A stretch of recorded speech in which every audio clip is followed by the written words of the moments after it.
Having access, I mean, it is axiomatic that access to clean water is a fundamental right that we must uphold and deliver to every Filipino.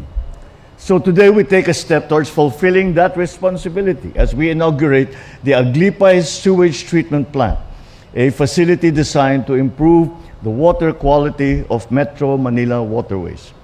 By reducing pollution flowing into rivers within its service area, this facility will improve local water quality. It also supports the long-term rehabilitation of Manila Bay by limiting the pollution load that eventually reaches our seas. These are not abstract aspirations, but concrete and measurable actions towards protecting our environmental and restoring our natural resources. The work doesn't stop here. More water and wastewater facilities are in the pipeline. 5 wastewater treatment plants across service areas are presently under construction. Ang kalinisan ng ating kapaligiran ay salamin ng ating disiplina bilang isang bayan. As we move forward, let us remember, water connects us all.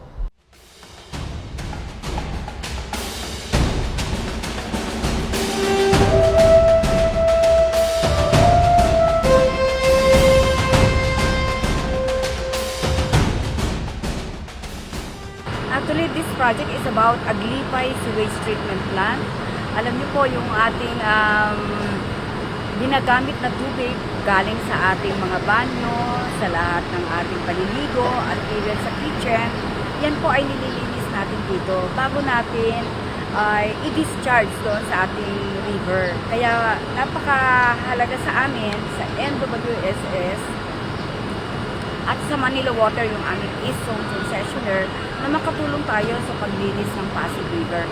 Ang kaibahan nito is that we are using the advanced technology.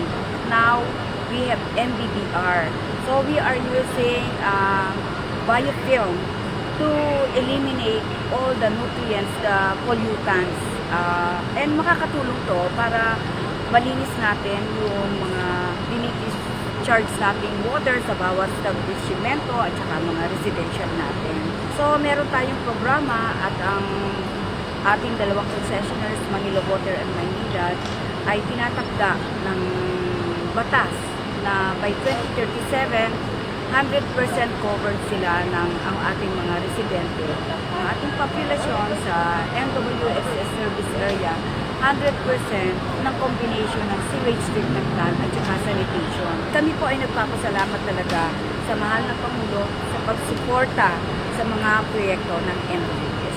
This inaugural event is an important milestone for our commitment to continue to serve our customers in the East Zone.